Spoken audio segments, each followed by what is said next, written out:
네,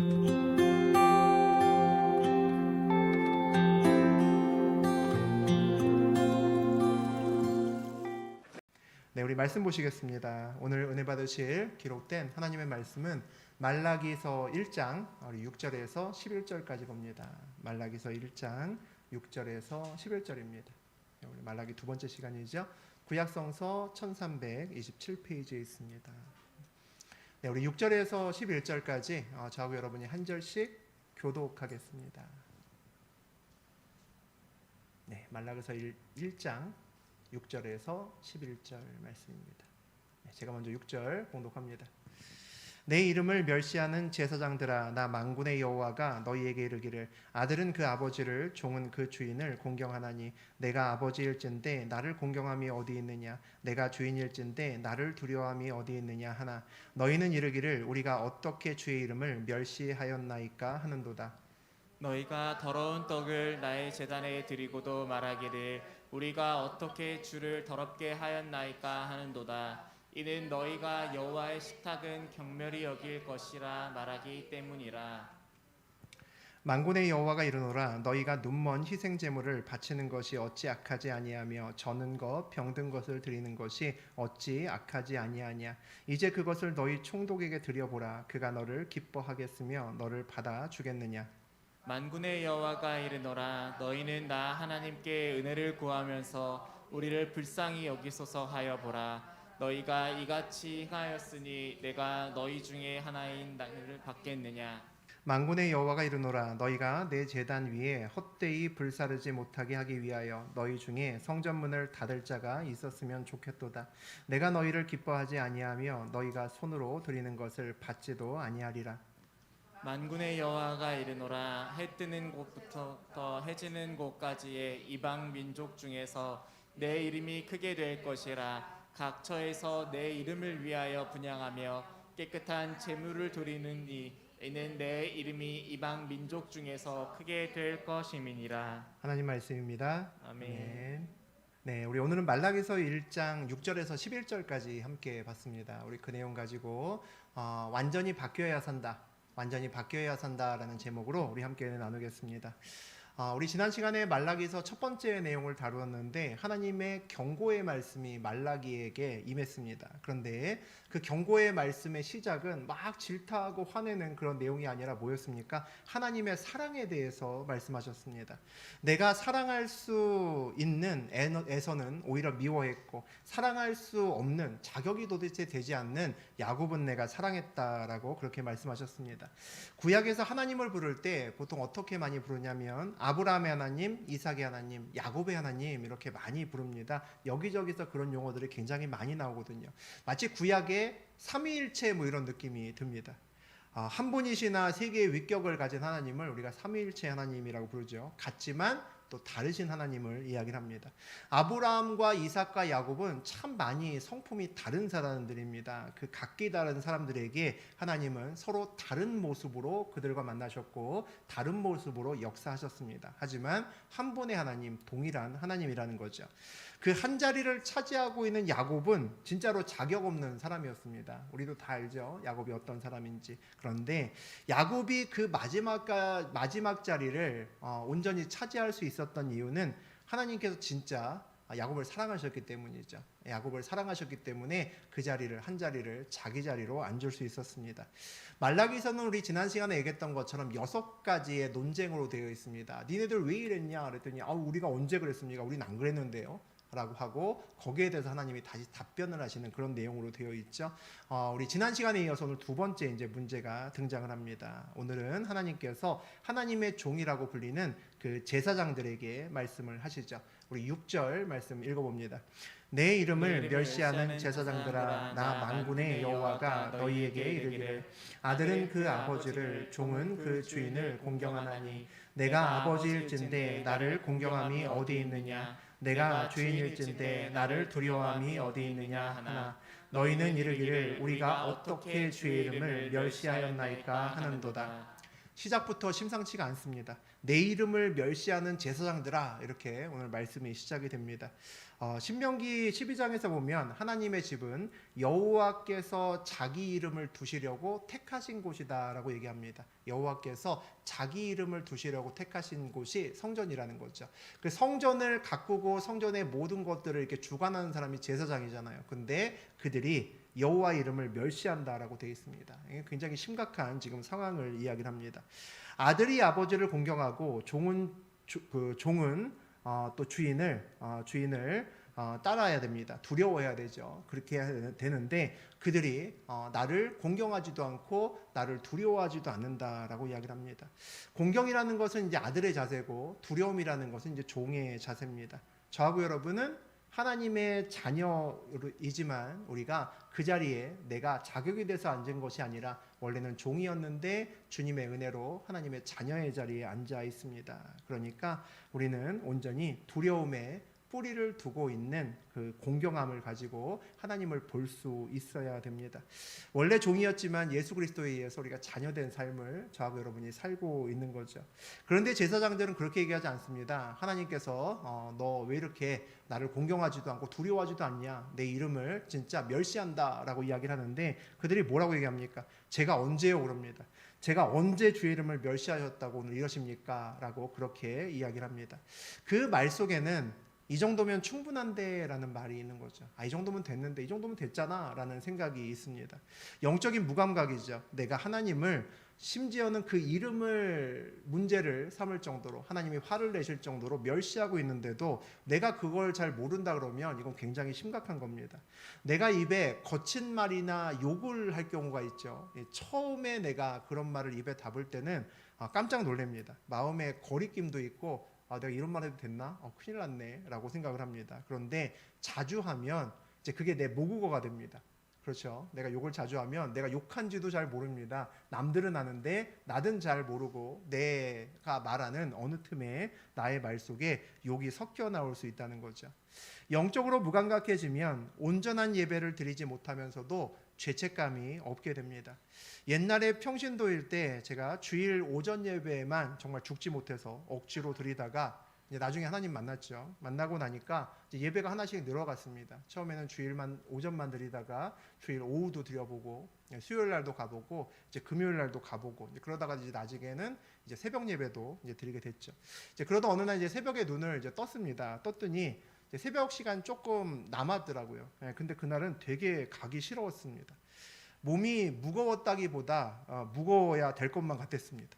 오늘은 좀 무거운 걸로 치고 안 갔으면 좋겠다라는 생각이 자꾸 들더라고요.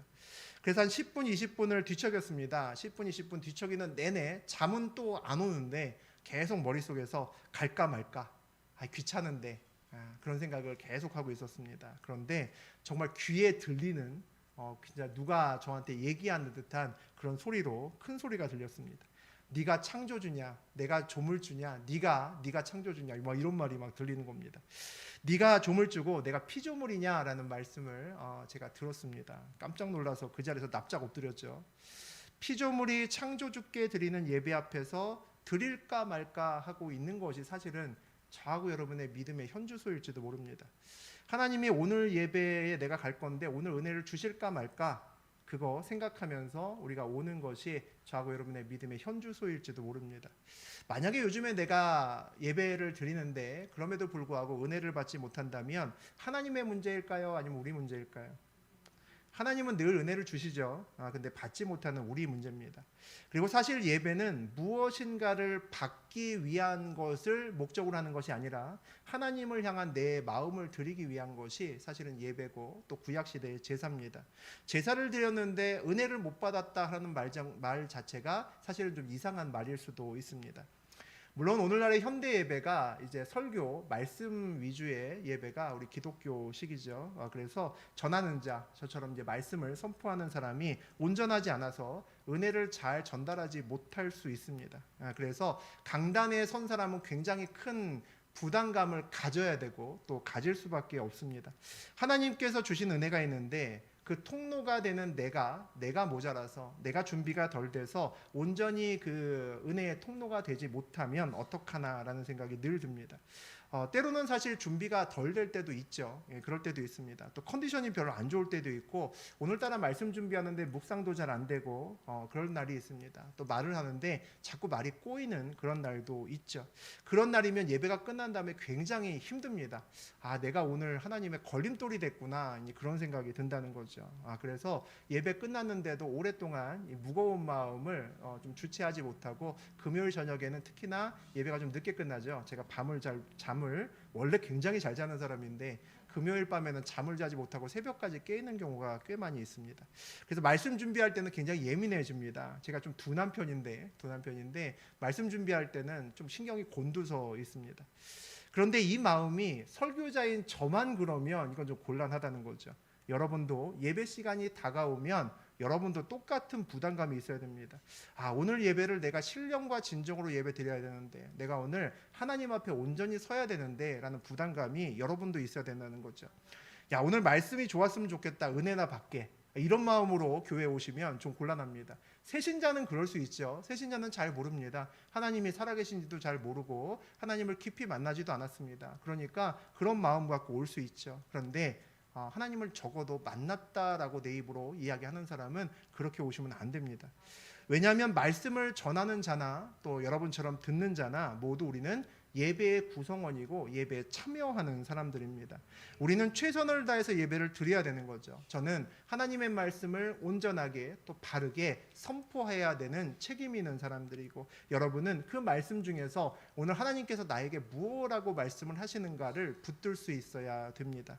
그러니까 우리 이 예배 가운데 하나님의 임재와 영광이 드러나도록 해야 되는, 하나님이 나타날 수 있도록 해야 되는 의무가 저에게도 있고 또 여러분에게도 있다는 거죠. 예배는 우리가 무엇인가를 받기 전에 먼저 드려져야 되는 겁니다. 그게 예배죠. 하나님이 온전히 이 예배를 통해서 드러나면, 하나님이 우리를 온전히 받으시면 은혜는 그 다음에 자동적으로 물밀듯이 저하고 여러분에게 올 수밖에 없는 겁니다. 7절 같이 읽어봅니다. 너희가 더러운 떡을 나의 제단에 드리고도 말하기를 우리가 어떻게 주를 더럽게 하였나이까 하는도다. 이는 너희가 여호와의 식탁은 경멸히 여길 것이라 말하기 때문이라. 거룩하지 않은 제물을 하나님께 드리면서도 우리가 언제 거룩하지 않은 제물을 드렸습니까? 이렇게 반문한다라고 되어 있습니다. 성경은 거룩하지 않은 제물을 올리는 것을 하나님을 무시하는 거라고 오늘 그렇게 이야기를 합니다. 거룩한 제물이 뭘까라는 생각이 드는 거죠. 많이 가져오면 거룩한 걸까? 많이 가져오면 하나님이 기뻐하시는 걸까? 그걸 아니겠죠. 1,000원 헌금할 때는 하나님이 얼굴을 돌리시다가 10,000원 헌금하면 빈끝이 웃으시지는 않습니다. 우리 하나님은 그런 하나님이 아니죠. 거룩한 헌금이라는 것은 마음이 담겨진 헌금일 겁니다. 어떤 마음이 담겨져 있을까? 거룩한 마음이죠. 거룩한 마음과 감사하는 마음이 담겨진 헌금이 우리가 거룩한 헌금이라고 부르겠죠. 하나님이 기뻐하시는 헌금이 됩니다. 마음이, 거룩한 마음이 담겨진 헌금이 어떤 헌금일까라는 생각이 듭니다. 삶에서 우리가 돈을 벌면서, 경제활동하면서 늘 하나님을 생각하고 고려하면서 번 재물을 하나님께 일부 가지고 와서 드리는 것이 거룩한 마음이 더해진 헌금 아닐까라는 생각이 듭니다. 오늘 장사하면서 오늘 하나님이 나에게 이렇게 큰 매출을 주셨네, 참 감사하다라는 말과 함께 그 매출을 헤아릴 수 있으면 하나님의 마음에 들어가는 거죠. 그 예물을 버는 동안, 또 준비하는 동안 하나님을 그렇게 사모하고 생각했던 그 마음이 그 예물에 자연스럽게 더해지기 때문입니다. 그 마음을 볼 때 하나님이 그 예물을 보고 또 거룩하다고 말씀하시기 때문이죠. 우리 8절과 9절 보겠습니다. 만군의 여호와가 이르노라 너희가 눈먼 희생 제물을 바치는 것이 어찌 악하지 아니하며 저는 것 병든 것을 드리는 것이 어찌 악하지 아니하냐. 이제 그것을 너희 총독에게 드려보라. 그가 너를 기뻐하겠으며 너를 받아주겠느냐. 만군의 여호와가 이르노라 너희는 나 하나님께 은혜를 구하면서 우리를 불쌍히 여기소서 하여 보라. 너희가 이같이 행하였으니 내가 너희 중 하나인들 받겠느냐. 하나님께서 이스라엘 백성들이 눈먼 희생제물, 저는 것, 병든 제물을 드리고 있다라고 그렇게 말씀하십니다. 왜 백성들이 이렇게 엄청난 짓을 하는 걸까라는 생각이 사실은 듭니다. 가축으로 주로 그 제물을 드리죠. 예, 구약 시대에는 가축으로 주로 예물을 드렸습니다. 가축을 드렸을 때 가축 그냥 통째로 드리는 것이 아니라 그것들을 각을 뜨고 그 다음에 여러 가지 처리를 한 다음에 결국 어떻게 하냐면 태워서 드립니다. 태워서 드려요. 우리 성경을 읽다 보면 여러 가지 제사가 나옵니다. 특히 구약을 보게 되면 뭐 화목제, 번제, 뭐 속죄제 뭐 이런 그 제사들이 나오는데 성경에 나오는 제사들은 다 좀 약간의 차이점과 절차상의 차이점은 있지만 대체적으로는 동물들을 전부 다 태우는 것으로 예배를 드립니다. 그렇게 제사를 드린다는 거죠. 그럼 이제 우리가 그 동물을 태워서 제사를 드리는 입장에서 보게 되면 그런 생각이 듭니다. 태우면 다 마찬가지라는 거죠. 건강한 놈을 태우나 병든 것을 태우나 태우면 뭐가 남습니까? 아무것도 안 남잖아요. 다 터집니다. 기름하고 재만 남는 거죠. 그렇다고 하나님이 오셔갖고 건강한 양의 넓적다리를 딱 떼가지고 막 그 갈비 뜯듯이 막 이렇게 뜯으시는 것도 아니잖아요. 그냥 태워주면 그냥 끝나는 겁니다. 그러니까 그런 생각이 드는 거죠. 야, 어차피 태워지면 그만이니까 이왕이면 가축 중에서 우리가 좀 먹기 좀 힘든 것, 좀 곤란한 것, 좀 병든 것, 이런 것들 좀 쇠약한 것, 상품같이 얻는 것, 이런 것들 드려도 똑같지 않냐 이거죠. 태우면 똑같아라고 생각을 한 겁니다. 그래서 어느덧 그들이 예배에서 율법에 기인하는 그런 양들과 소를 가지고 오는데 성경은 흠없는 것을 드리라고 했는데 그들은 어느덧 그냥 마리수만 채우고 팔기 어려운 것들을 갖고 와서 태우고 있는 겁니다. 세상적으로 보면 합리적일 수 있죠. 이성적인 사고일 수 있습니다. 뭐 하나님이 뭐 돈을 내가 1,000원 내나 10,000원 내나 똑같은 거 아니야 라고 생각할 수 있는 거죠. 태우면 다 같은데 라고 생각합니다. 그런데 하나님이 이렇게 말씀하시죠. 이제 그것을 너희 총독에게 드려보라. 그가 너를 기뻐하겠으며 너를 받아주겠느냐라고 말씀하십니다. 이성적인 합리적인 이유로 저는 것, 병든 것도 태우는 것이 같다라고 생각해서 그런 것을 드리는 백성들에게 하나님이 참 재밌는 답변을 하시죠. 그런 병든 것, 저는 것을 너희 총독, 너의 그 성공을 쥐고 있는 너의 상사나 대통령이나 높은 사람에게 이번 추석 선물로 한번 드려봐라 이런 얘기입니다. 그러면 좋아하겠니? 너 받아주겠니? 라고 그렇게 물어보십니다. 무슨 얘기일까요? 하나님께 많은 사람들이 옛날부터 지금도 마찬가지입니다. 예배 드릴 때는 하나님께 무언가 내가 바라거나 하나님께 기도 제목이 있어서 오는 사람들이 훨씬 더 많습니다. 기도 제목 없이 그냥 하나님께 감사해서 오는 경우도 있지만 그렇지 않은 경우가 훨씬 더 많다는 거죠. 그런데 왜 사람들에게도 선물하지 않는 것을 오늘 나에게 가지고 왔느냐라고 하나님께서 반문하십니다.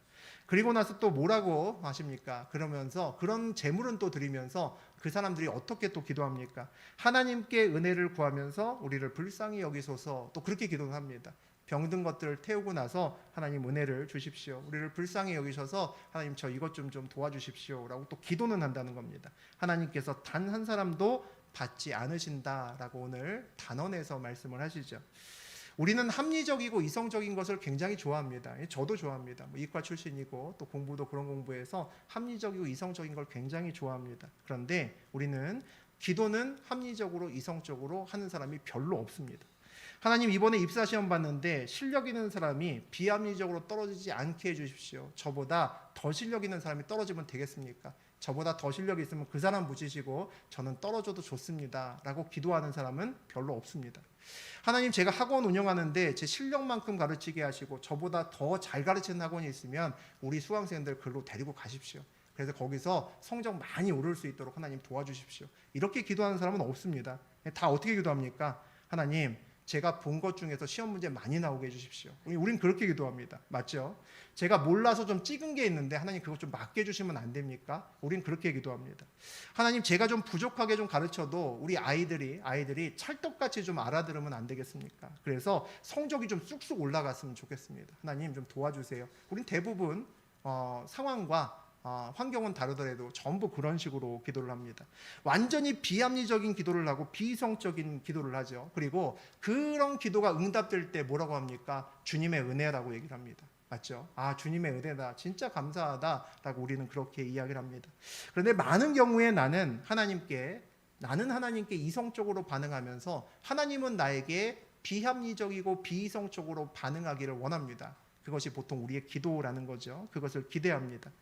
우리가 신앙인이 된다는 것은 이성적이고 합리적으로 사는 우리의 삶에 어느 날 이성과 합리를 넘어선 하나님이 우리의 인생길에 들어오는 겁니다. 그것이 신앙인이 된다는 거죠. 우리는 비이성적이고 비합리적인 하나님을 붙드는 것이 아닙니다. 우리가 만약에 비이성적이고 비합리적인 하나님을 붙든다면 교회 와서 맹목적으로 주문해 오는 거나 똑같습니다. 주문해 오면서 하나님 도와주십시오, 도와주십시오 계속해서 반복하는 것과 다름이 없다는 거죠. 우리는 이성과 합리를 뛰어넘은 하나님이 우리 삶에서 개입하시고 그날 저하고 여러분의 삶에는 한 가지의 명제, 하나의 중요한 조건이 하나 우리 인생길에 들어옵니다. 그것이 살아계시고 내 삶에 역사하시는 하나님입니다. 우리는 모든 사고의 꼭대기에 그 전제가 깔려 있습니다. 살아계시고 만물을 창조하시고 우리 인생길에서 역사하시는 그 하나님을 우리가 항상 기억하고 살아갑니다. 그것을 우리가 그리스도인이 되었다라고 이야기를 하죠. 그래서 우리는 세상에서 합리적이고 또 이성적인 사고를 해야 되지만 우리의 신앙의 신비는 늘 이성과 합리를 뛰어넘어갑니다. 합리적이고 이성적인 하나님을 추구하면 그 끝에 어떤 하나님을 만나냐면 철학적인 하나님을 만납니다. 우리의 삶에서 역사하시고 이성과 합리를 넘어서는 그 하나님을 추구해서 만나면 우리는 그 하나님을 신앙의 하나님이라고 부릅니다. 철학적 하나님과 신앙의 하나님이 있다는 거죠. 그런데 철학적 하나님은 저하고 여러분의 삶에 전혀 힘이 되지 않습니다. 내가 판단해서 이거 안 된다고 하면 하나님도 안 하십니다. 내가 이성적으로 판단해서 이것이 틀렸다고 생각하면 하나님은 절대 안 하십니다. 내가 하나님 공부 좀 오늘 덜 했는데 하나님 시험 잘 보게 해주면 안 되나요? 이런 기도 해봐야 절대 들어주지 않습니다. 철학적인 하나님은 이성적이고 굉장히 정확하게 의롭게 판단하시는 분이기 때문입니다. 우리의 삶에 힘이 되는 하나님은 내 생각과 판단을 뛰어넘는 신앙의 하나님입니다. 그 하나님이 저하고 여러분의 삶을 바꾸어 놓고 우리 모두를 송두리째 바꾸어 놓으실 수 있으십니다. 우리를 내 뜻이 아니라 하나님 뜻에 따라 이끕니다. 그래서 많은 우리의 삶에서 하나님의 역사를 볼 수 있다는 거죠. 신앙의 하나님을 아는 것과 모르는 것은 인생에 있어서 어떤 것으로도 메울 수 없는 차이를 만듭니다. 그래서 우리가 배우자를 정할 때, 우리가 결혼을 할 때 신앙의 하나님을 만난 사람과 결혼해야 됩니다. 그렇지 않으면 잘못하면 평생 그 메울 수 없는 차이를 안고 살아가야 됩니다. 그렇게 살아가는 사람들이 생각보다 많이 있습니다. 그 신앙의 하나님께 예배드리고 예물을 드리는 이유가 뭘까? 오늘 다른 얘기긴 합니다만 그가 너를 기뻐하게 했으며 너를 받아주겠느냐라고 마지막에 그렇게 이야기를 하죠. 그걸 거꾸로 세상 사람이 아니라 하나님께도 동일하게 적용하면 하나님을 기쁘게 하기 위해서 우리가 예배드리고 예물을 드리는 겁니다. 하나님을 기쁘게 하려면 어떻게 해야 되냐면 우리를 드려야 되는 겁니다. 저하고 여러분을 드려야 온전히 하나님께서 기뻐하신다는 거죠. 그럼 도대체 우리는 어떻게 드릴까? 우리를 어떻게 드릴까라는 생각이 들죠. 우리 아직 그 주일에 로마서 나누고 있는데 로마서 12장까지 안 갔죠? 로마서 12장 1절과 2절 보겠습니다. 그러므로 형제들아 내가 하나님의 모든 자비하심으로 너희를 권하노니 너희 몸을 하나님이 기뻐하시는 거룩한 산 제물로 드리라. 이는 너희가 드릴 영적 예배니라. 너희는 이 세대를 본받지 말고 오직 마음을 새롭게 함으로 변화를 받아 하나님의 선하시고 기뻐하시고 온전하신 뜻이 무엇인지 분별하도록 하라. 바울이 로마서에서 이런 말씀을 합니다. 우리 많이 들어보신 말씀일 겁니다. 너희 몸을 하나님이 기뻐하시는 거룩한 산제물로 드려라 라고 오늘 말씀하시죠. 어떻게 우리를 거룩한 산제물로 드릴까? 구약시대처럼 우리를 막 불태워서 막 이렇게 드리라는 걸까? 그럴 리는 없잖아요. 이게 무슨 얘기일까? 네가 살아있는 하나님의 제단에 올라간 제물이다라는 것을 잊지 말라는 겁니다. 하나님께 바쳐진 살아있는 제물처럼 살아가야 된다는 거죠. 저하고 여러분의 삶으로 예배 드려야 된다는 겁니다. 어떻게 삶으로 예배 드릴까? 삶으로 예배 드린다는 게 뭘까? 우리 바울이 2절에서 그렇게 얘기를 합니다. 세상을 본받지 말고 세상을 따라가지 말고 오직 반드시 마음을 새롭게 해서 변화받아야 된다라고 그렇게 이야기를 합니다. 세상의 문화나 가치관에 끌려가지 말고 야 하나님 말씀대로 살면 어떻게 살아? 그런 말에 휘둘리지 말고 하나님을 온전히 붙들고 의지하면서 믿음으로 끝까지 살아내야 된다는 겁니다. 억지로 어쩔 수 없어서 하나님 뜻을 따라가는 것이 아니라 자발적으로 따라가야 된다는 거죠. 그것이 믿음 아닙니까? 그것이 믿음이죠. 믿음은 내가 세상과 다른 하나님의 길을 정말 죽을 것 같은데 절로 가면 진짜 손해볼 것 같은데 그럼에도 불구하고 하나님 말씀이 맞으니까 내가 그 방향으로 믿음의 첫 발을 떼는 겁니다. 여러분의 믿음의 첫 발 떼시면 그 다음은 하나님이 하시죠. 내가 그 믿음의 첫 발을 눈 감고 떼는 것을 저는 믿음이라고 생각합니다. 제가 요 며칠 동안 새벽 예배 때 말씀드린 것처럼 하나님의 길은 처음에는 협소하고 꼬불거립니다. 힘듭니다. 그러고 야 이거 걸어갈 수 있겠나라는 생각이 듭니다. 근데 참 신기하게도 그 길을 걸어가면 조금씩 길이 넓어집니다. 그래서 결국은 일정 시간 걸어가면 처음에는 좁고 꼬불꼬불한 길이었는데 나중에는 대로처럼 확 열립니다. 굉장히 큰 대로를 걸어갈 수 있습니다. 그런데 세상의 길은 반대입니다. 처음에는 넓고 아스팔트가 쫙 깔려져 있는 것처럼 보입니다. 여기는 죽을 길이고 저기는 살 길처럼 보입니다. 야, 저 길로 가야겠구나라는 생각이 들고 하나님이 일로 가라고 하면 죽기보다 가기 싫습니다. 아니 이 길을 놔두고 내가 왜 그 길로 가라는 생각이 듭니다. 그런데 그 아스팔트 같던 그 길을 따라가면 어떤 일이 벌어지냐면 그 길이 좁아지고 휘어지고 하는 것과 전혀 별개로 그 길은 끝이 막다른 길입니다. 막혀 있다는 게 중요하죠. 그 길이 때로는 대로로 끝까지 가는 것처럼 보일 수 있습니다. 그럼 뭐합니까? 마지막이 벼락입니다. 더 이상 길이 연결되어 있지 않은 겁니다. 그래서 우리는 성경은 하나님의 길은 생명의 길이고 세상의 길은 사망의 길이다라고 부릅니다. 끝이 다르기 때문이죠.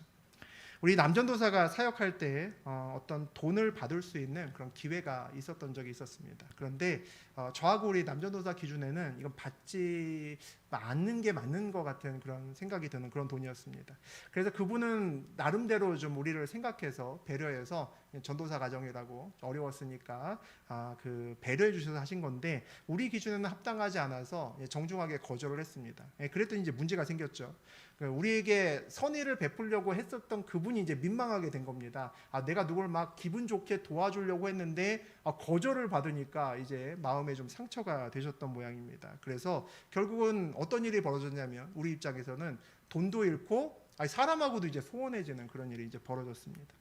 그런데 결국 그 일을 통해서 좀 더 시간이 지난 다음에 어떤 일이 생겨났냐면 야, 남경원 전도사 진짜 깨끗하네 라는 그런 말들을 듣게 됐습니다. 야, 저 사람 진짜 믿을만하구나 라는 그런 말을 듣게 됐습니다. 저희는 작은 것을 그냥 거절했을 뿐인데 사실은 그만큼 되지 않는다고 생각하는데 그런 평가를 얻게 됐습니다. 그 한 번의 거절이 어떻게 바뀌었냐면 개척 후에 30배, 50배 이상의 열매로 저희가 거둘 수 있었습니다. 왜 그랬을까요? 돈으로 살 수 없는 사람의 마음을 샀기 때문이다라고 저희는 생각합니다. 하나님의 길은 당장 손해보는 것 같습니다. 그런데 그 길을 가면요 사람을 얻습니다.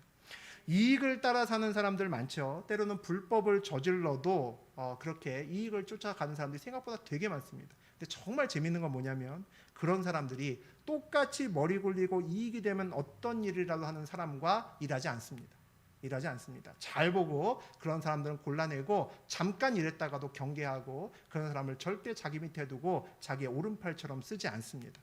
필요에 따라 고용해도 중요한 일은 안 맡깁니다. 어떤 사람 씁니까? 잘 보고 있다가 믿을 수 있고 깨끗한 사람을 뽑습니다. 그 사람에게 맡기고 그 사람을 신뢰하고 걸어갈 수 있는 그런 사람을 구분해서 평생 데리고 가려고 합니다. 말씀대로 사는 것이 절대 손해보지 않습니다. 세상이 속이는 겁니다. 그렇게 살면 어떻게 살아? 아닙니다. 그렇게 안 살면 문제가 생깁니다. 거룩하게 구별되는 것이 절대 손해볼 수 없습니다. 더구나 내가 백도 없고 아무것도 없다면 저는 더더군다나 그렇게 구별되게 살아가야 된다고 생각합니다. 구별되어야 기회가 오기 때문입니다. 구별되어야 누군가 나에게 와서 내가 생각지도 못한 오퍼를 합니다. 구별되면 사람도 더군다나 나를 한 번 더 보는데 하나님은 우리에게 어떻게 할까라는 생각이 듭니다. 바쁘게 막 지나가시다가도 구별된 사람을 보면 그 자리에 서실 겁니다. 저하고 여러분이 그런 삶을 살고 있다면 우리 앞에 서신다는 거죠. 그때가 우리 인생의 전환점이 일어날 때라고 저는 생각합니다. 10절과 11절 보시겠습니다. 만군의 여호와가 이르노라 너희가 내 제단 위에 헛되이 불사르지 못하게 하기 위하여 너희 중에 성전문을 닫을 자가 있었으면 좋겠도다. 내가 너희를 기뻐하지 아니하며 너희가 손으로 드리는 것을 받지도 아니하리라. 만군의 여호와가 이르노라 해 뜨는 곳에서부터 해 지는 곳까지의 이방 민족 중에서 내 이름이 크게 될 것이라. 각처에서 내 이름을 위하여 분향하며 깨끗한 제물을 드리니 이는 내 이름이 이방 민족 중에서 크게 될 것임이니라. 하나님 이렇게 가슴 아픈 소리를 하십니다. 뭐라고 하십니까? 아예 누가 누가 나가서 성전문 그냥 잠궈버렸으면 좋겠다. 예, 그런 말씀을 하십니다. 하나님의 참 가슴 아픈 탄식이죠. 우리 지난 시간 어떤 내용을 봤었냐면 하나님께서 내가 에서는 미워했고 야곱은 사랑했다라고 얘기를 하셨습니다. 자격도 없고 이유도 없는 사랑을 받아서 야곱이 이제 선택된 거죠. 그런데 그렇게 선택됐던 야곱의 후손들이 그 은혜를 이제 저버린 겁니다. 그렇게 안 사는 거죠. 그들이 더 이상 선택될 수 있는 어떤 것도 아무것도 갖지 않고 타락한 사람들로 바뀌어졌습니다. 심지어는 오죽했으면 하나님께서 야 밖에 있으면 밖에 누구 있으면 문 대문 좀 걸어 잠궈라. 아무도 안 들어왔으면 좋겠다라고 말씀하실까요? 내가 너희를 기뻐하지 아니하며 너희가 손으로 드리는 것을 받지도 아니하리라. 무엇을 드리던 안 받을 거고 너희들 누가 들어와도 난 하나도 기쁘지 않다라고 그렇게 말씀하십니다. 그런데 그 이후에 11절에서 굉장히 놀라운 말씀을 하십니다. 해 뜨는 곳에서부터 해 지는 곳까지 모든 세상의 이방 나라들이 나를 섬기고 제사를 지낼 것이다 라고 말씀하십니다. 이스라엘이 아니라 이방 민족들이 내 이름을 이스라엘의 하나님을 부른다라는 거죠. 이 이방인들이 누굽니까? 에서죠. 에서입니다. 원래 선택받지 못한 자들이죠. 야곱을 사랑했으나 미워해서 선택받지 못했던 에서들입니다. 에서들, 다시 말하면 선택받지 못했으니까 이방인들이죠. 그런데 오늘 그 에서가 그 이방인이 하나님의 이름을 부르며 온전히 예배드리는 자리에 있다라고 이야기를 합니다. 처음에는 야곱을 통해서 자격 없는 야곱을 하나님이 붙들어 쓰시고 그에게 은혜를 주셔서 야곱을 통해서 에서와 이방인들을 구원하려고 하시는 것이 하나님의 계획이었습니다. 그런데 이제 바뀌었죠. 선택받지 못했던 미워했던 에서를 통해서 이방인을 통해서 거꾸로 야곱을 구원하시는 것으로 하나님의 계획이 바뀌었다는 것을 알 수 있습니다. 그 이방인, 그 에서가 누굽니까? 오늘날의 저하고 여러분들입니다. 이스라엘 백성들이 아니라 그들이 온전히 야곱의 길을 끝까지 걷지 못했기 때문에 하나님이 다른 사람들, 이방인들, 원래 미워했던, 덜 사랑했던 사람들을 쓰기 시작하신 겁니다. 교회에 처음 오면 불러주는 찬양이 있습니다. 많이 부르는 찬양이 특히 새신자들, 청년, 새로운 청년, 교회 학교에서 많이 불렀던 찬양이 당신은 사랑받기 위해 태어난 사람입니다. 이것은 이제 교회 밖에서도 많이 부릅니다. 하나님과 전혀 상관없는 사람들도 가사도 좋고 나를 사랑해 준대라는 것이 얼마나 기쁩니까? 그래서 그 찬양을 굉장히 좋아합니다. 이 찬양은 교회에서 세상을 향해서 하나님을 믿지 않는 사람들을 향해서 불러주는 사실은 전도용 찬양입니다. 그것이 당신은 사랑받기 위해서 태어난 사람이라는 거죠. 그런데 집사가 되어도 권사가 되어도 장로가 되어도 이게 내 인생의 18번 찬양이 되면 곤란하다는 거죠. 그렇게 살면 정말 쉽지 않은 겁니다. 처음에는 야곱이었지만 계속 야곱으로 살면 안 되는 거죠. 야곱이 이스라엘로 바뀐 것처럼 저하고 여러분도 바뀌어야 되는 겁니다. 완전히 바뀌어야 쓰임받고 완전히 바뀌어야 주님을 끝까지 따라갈 수 있습니다. 처음에는 하나님의 사랑을 받을 만한 자격이 되지 않는 자였죠. 그런데 하나님을 만나고 또 하나님을 붙들고 세상을 살아가다 보면 사랑을 받을 만한 이유를 늘려가는 저하고 여러분 되어야 될 겁니다. 처음에는 나를 누가 봐도 하나님이 나를 뭐가 있어서 나를 사랑하시겠어 했지만 내가 하나님과 걸어가게 되면서 하나님이 나를 사랑할 수 있는 이유가 하나둘씩 늘어가야 된다는 거죠. 나를 그래도 쓰실 만한 이유가 적어도 한 가지는 내가 내세울 수 있어야 됩니다. 언제까지 악의 신앙으로 살아갈 수는 없다는 거죠. 시간이 지나면 청년도 되고 시간이 지나면 장년으로 바뀌어서 우리가 그런 신앙도 가져야 됩니다. 바뀌어야 쓰임받을 수 있기 때문이죠. 그렇게 안 바뀌고 세상과 하나님을 저울질하며 살았던 야곱도 정직하지도 못하고 도덕적이지도 못하고 남을 사기치며 살아갔던 그 야곱도 그의 인생의 마지막에서는 이스라엘로 온전히 섰습니다. 우리는 저하고 여러분은 누구나 야곱으로 많이 시작합니다. 하지만 우리의 끝이 야곱으로 끝나면 안 됩니다. 이스라엘로 끝나야 된다는 거죠. 야곱이 이스라엘이 되지 못하면 하나님께서 오늘 어떻게 하십니까? 에서를 쓰십니다. 바뀌지 않으면 구원은 받을 수 있을지 모르지만 구원을 누리지는 못하는 사람이 됩니다. 구원을 누리지 못한다는 얘기는 내가 구원을 설사 받았을지라도 구원받은 사람처럼 사는 것이 아니라 구원받지 못한 세상 사람처럼 늘 근심과 걱정 가운데서 살아간다는 겁니다. 이 시간 우리의 신앙이 어느 자리에 있는지 돌아보시는 시간 되셨으면 좋겠습니다. 내 신앙은 어디쯤에 있나? 나는 오늘 여기 왜 왔나를 좀 고민해 보셨으면 좋겠습니다. 오늘도 나를 드리기 전에 무언가를 계속 받기만 하려고 이 자리에 앉아 있나? 혹시 나는 저는 것, 병든 것을 드리는 이스라엘 백성처럼 그렇게 하나님 앞에 서 있진 않았나? 우리의 예배를, 우리의 신앙을 온전히 생각하시는 그런 시간 되셨으면 좋겠습니다.